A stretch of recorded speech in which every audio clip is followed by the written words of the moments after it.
Hey everyone, welcome to episode 46 of At the Coffee Table podcast. I am Jason Klink, and today I am with Liz Buckton of SEFCU Credit Union. And Liz is a mortgage loan originator for SEFCU.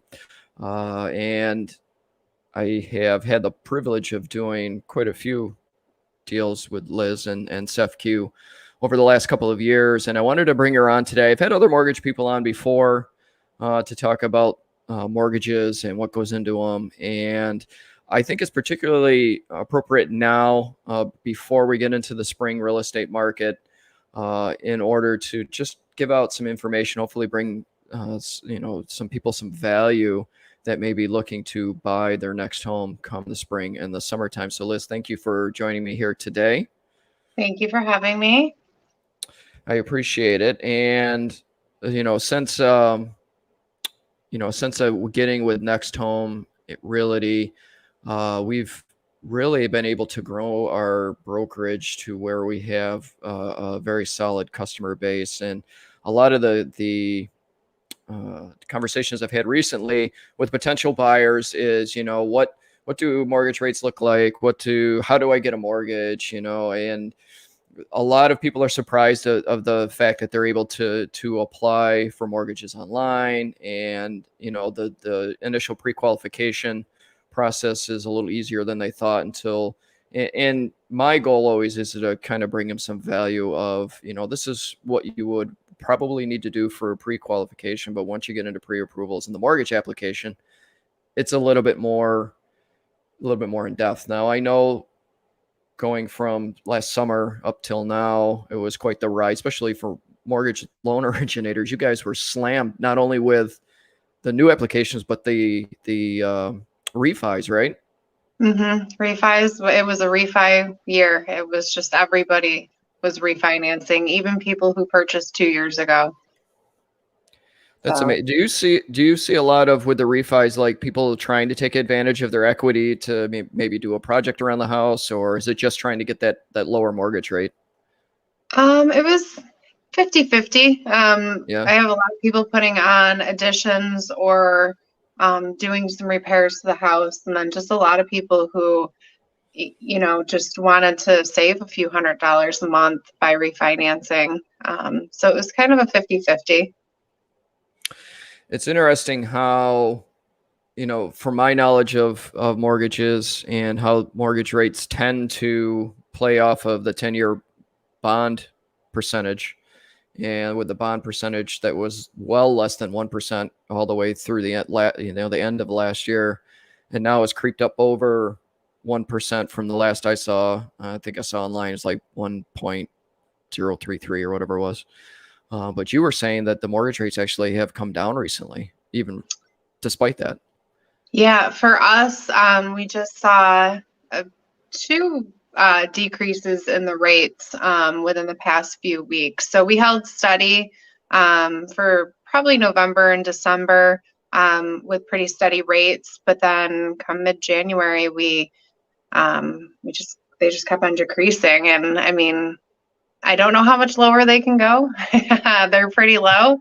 Right. But I mean, take advantage of them if you can, and get an excellent rate for 30 years fixed. I mean, a 2% rate in the 2 range, no matter where it falls, is a phenomenal rate. So yeah, that's really amazing, because I think back to the end of 19. And all the experts were, and I've talked about this before, all the experts were, the rates by fall are going to go well over 3%, and the real estate bubble is going to burst, and that's all going to change. Yeah, no, it's not there. And I think the market's going to be just as strong this year. I think you're just going to see the same amount of volume, multiple offers. I think this year is going to be excellent as well. I've had, I think except for maybe 1 or 2 of my transactions from last year were you have the on or about date, which is never set in stone, but they were going at least 2 weeks late because of the amount of volume that the mortgage lenders were dealing with, the attorneys, the title companies, surveyors, and so on. Has that eased up at all, or is that still? So we did see all-time processing timelines. Nobody was expecting that boom in the refi market, and I don't think anybody was expecting the purchase market to be as strong through the COVID restrictions, but it was. Processing times for us have gone back to normal. Okay. I've seen a couple delays here and there with some title work coming back. I don't know if it's the specific property had the title delay or if the title companies still are a little bit backed up. But I had someone submit an application December 29th. They got their commitment letter on the 5th. So with the holiday in there, that was 3 business days. Wow. And, that was pretty quick as where we were seeing, 2 weeks for a commitment letter at one point when it was very, very busy. So it's back to normal, and we're ready for this year. I think everybody's ready for this year after last year. So Yeah, not it's it was challenging and outstanding at the same time. Um, Now, a lot of questions recently on, with the we're still very well entrenched in a seller's market and very competitive on every single listing for the most part. And buyers have been trying their best to put themselves in the best spot to win the bidding war. You have people going 10, 15, $20,000 over asking. You have home inspections getting waived. Um, what and people, it's like if you have a government insured mortgage and if you got FHA or VA, even though you may be financially strong, you're losing out to conventionals a majority of the time. And it's just, can you explain the kind of what goes into the FHA, the government insured pre-approvals and the conventional ones? So as far as the pre-approvals, they're very similar. The difference when we pre-qualify someone, we basically look at credit score and debt to income ratio and cash available. Obviously outside of VA, if you're a veteran, like that's the type of loan that you would definitely want to use. But if we pull credit and we see certain things, it's going to push us either to the FHA side or the conventional side. Mhm. So if someone has kind of just a little bit of a lower credit score, might have a little bit higher debt because they're just coming out of school, so there's some student loans there, and they don't have a ton of money to close, we're going to look at the FHA loan. If someone has, a little bit higher of a credit score, can come up with we have conventionals as low as 3% down, but they can come up with the 3%. They don't need a large concession, and their debt to income ratio is a little bit better. Conventional is definitely the way they want to go because those are the more favored types of offers in this market. Unless the house has some safety condition issues, there really isn't a difference outside that on being able to use a specific type of mortgage for a house. But sellers just feel much more comfortable with conventional, and if that's what they want, that's what they want. So Yeah, and it's so just so everybody understands that FH or government insured mortgages like FHA and VA, they get extra scrutiny when it comes to a seller looking at multiple offers, because the bank appraisal criteria is a little bit, it has certain criteria, and they pick out things like peeling paint, missing handrail, safety issues like you were talking about. But what I think kind of gets overshadowed is if you're selling your home, you get these multiple offers and you get a strong FHA or VA mortgage offer, and your home doesn't have those safety issues. It doesn't have peeling paint, missing handrails. That offer is just as strong as the conventional ones, right? Yep, $200,000 is $200,000. You're going to get your check the same way. So a lot of times, you'll see a house that was built 2010. There's absolutely nothing wrong with it. And I'll get a call from my borrower who says, they want me to go conventional. And I'm like, well, why? There's no valid reason, but they're either seeing stuff on the internet or hearing stuff from people who aren't very educated on the difference of the products. So, I feel bad for the people who are using the FHA and VA loans, because if you're offering 200,000 and someone's offering 195 conventional, your offer is stronger. If Yeah. there's, again, like you said, the chip paint, the handrails, broken windows, if those things aren't present, then it does not matter what type of mortgage you use. Right. Because like you said, the money's green, no matter which way you look at it. Truth or not, laptop and drive-by appraisals. Did you see that with the whole pandemic thing? So we switched over to drive-bys because of just the concern of COVID, of having an appraiser go into someone's house. So they were Right. using pictures from the listings to kind of give themselves an idea of the house. If for some reason there wasn't pictures, it was a for sale by owner, and it hasn't been for sale in 20 years, and they don't have any clue what's going on inside, that's when the interiors were being called for. But we really didn't see any issues with appraisals coming back as far as value. Hmm. So it was pretty good, and it kept everybody safe. So Yeah, which is kind of brings me around to, like I was saying earlier, some of these offers that are 20, 25, some cases $30,000 over asking, just because people are there's no home inventory, and my biggest concern as a real estate agent is, we got to make sure this is going to appraise. You can go $30,000 over asking, but if that appraisal value doesn't come back within value, somebody's got to make up that difference. yeah.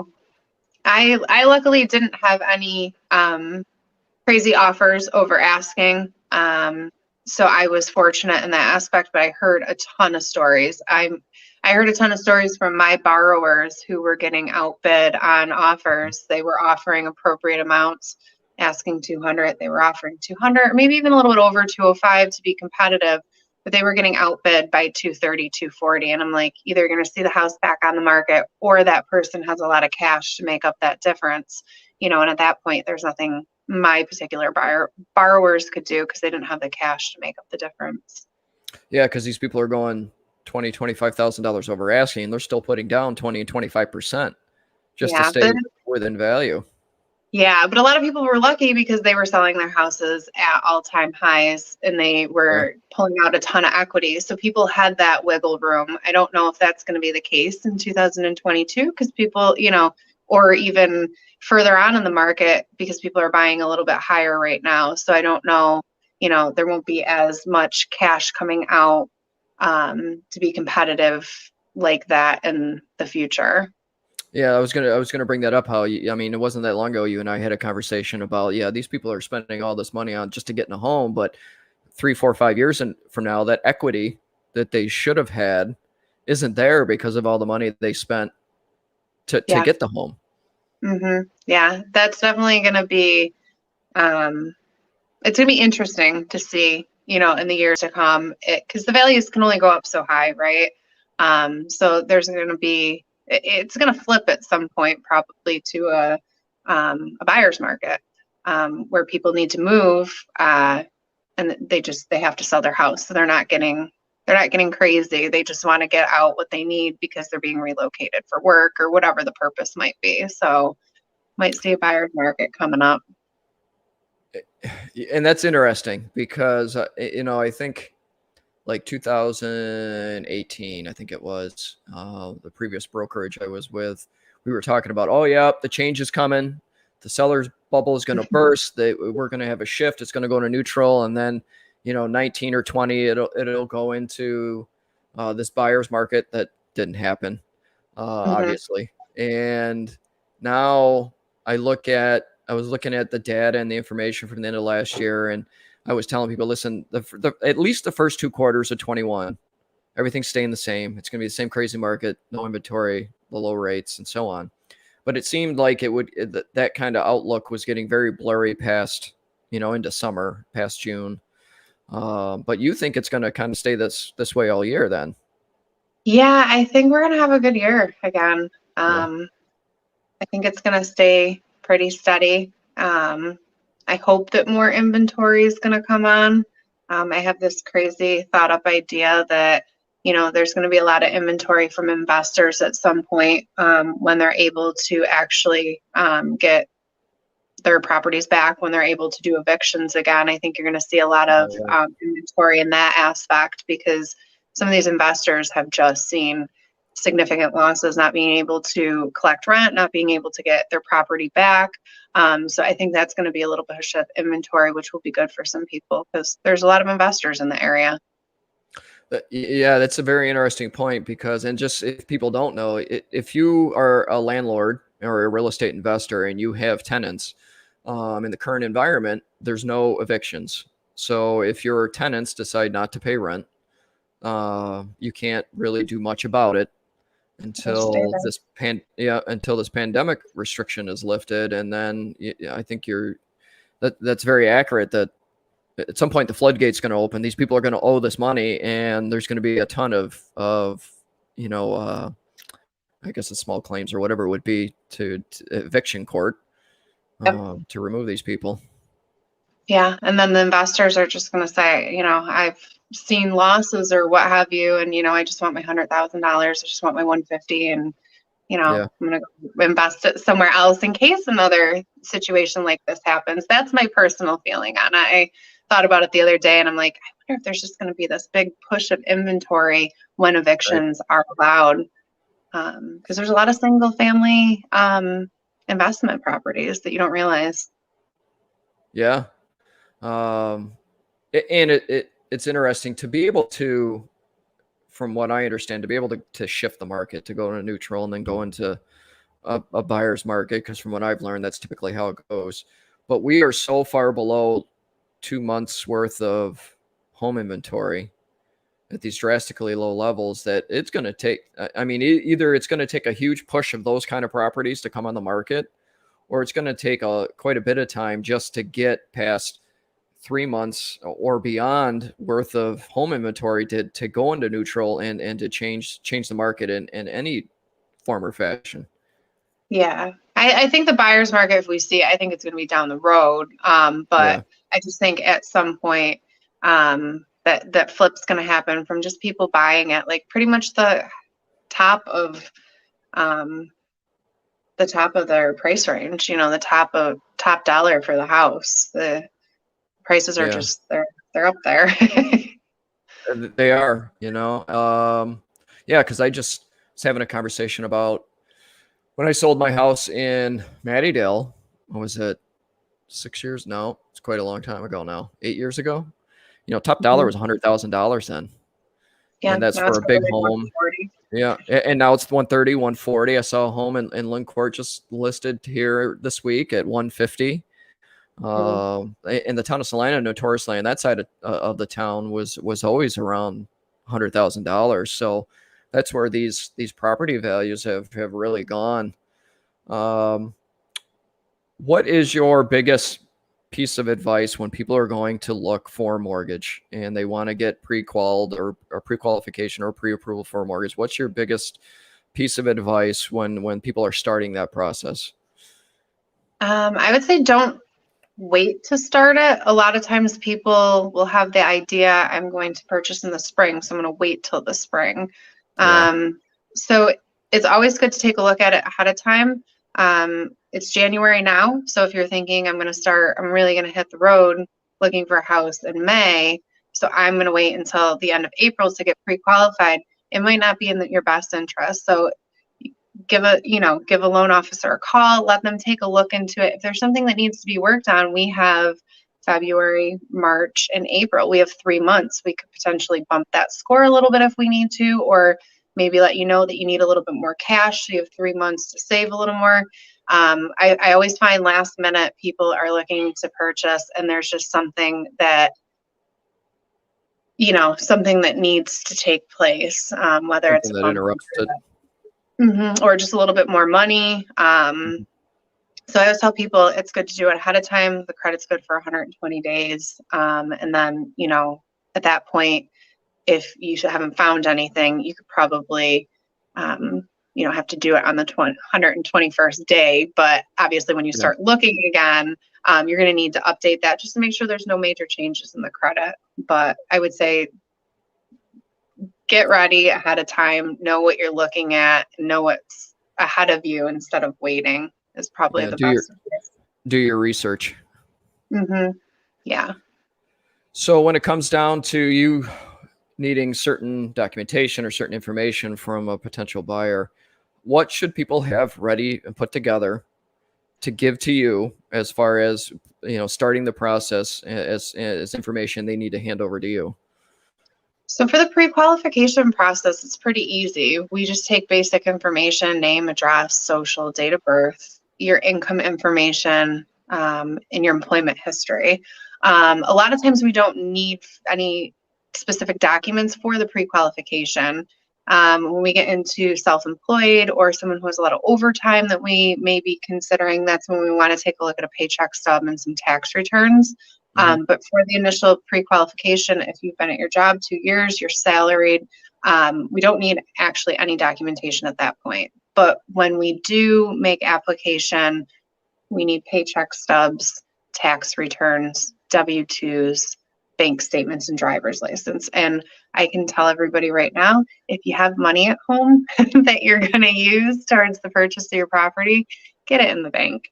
It's insured. It's not going anywhere. But so many times I see people, they're making application and they're like, I have $5,000, I have $10,000 at home. And I'm like, we can't. Get it out from underneath the mattress and put it in the bank. Yeah, we can't document it at a certain point when it gets too late. So if you have been saving money at home, start saving it in the bank, because that's one of the biggest things I always hear. I'll get a bank statement. I'm like, well, it's a little shy of what we need. Oh, it's at home. I'll make a deposit this week. And I'm like, that's not the way it works. Oh, that's amazing that people still do that, because that's an awful lot of money to keep in your house. Great. So going forward, we kind of covered a lot here. We talked about the mortgage rates. We talked about what you need for your pre-qual and your pre-approval. Talked about doing your research, being prepared. And we talked about the market.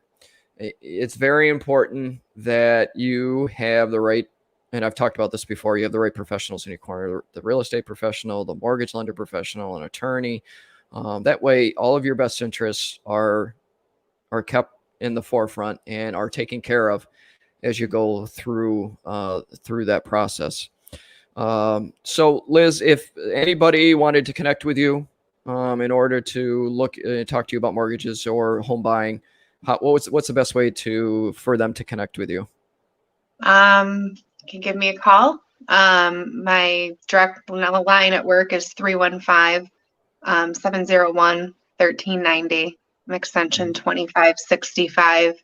Or you can visit SEFCU's website, SEFCU Mortgage Services. I come up under Elizabeth Buckton. You can find my email, all my contact information. So however is best for the borrower. Some people I communicate strictly through email because they're at work, they're busy. Others phone call. So it doesn't matter, whichever works best. Okay, great. And Liz and SEFCU are on my list of mortgage lender referrals. So if anybody needs her contact information, just reach out to me directly, and I can put you in touch with Liz and SEFCU. So with that, I appreciate you taking the time to speak to me about your business, and hopefully we brought some value to everybody that might be thinking about buying a home. And I plan on doing this again if we ever get to that market shift and things change, so we can have this discussion again. So with that, if anybody has any questions, comments, we'd love to hear from them. Drop a comment on the video, and we will, if you have a question, we'll get you the answer. So this is the At the Coffee Table podcast, where we talk about anything and everything, and hopefully bring some value and some solutions or two to any topic that might be out there. So with that, everybody, take care of yourselves, take care of each other, and have a great day. Bye. Thanks, Jason. Thank you.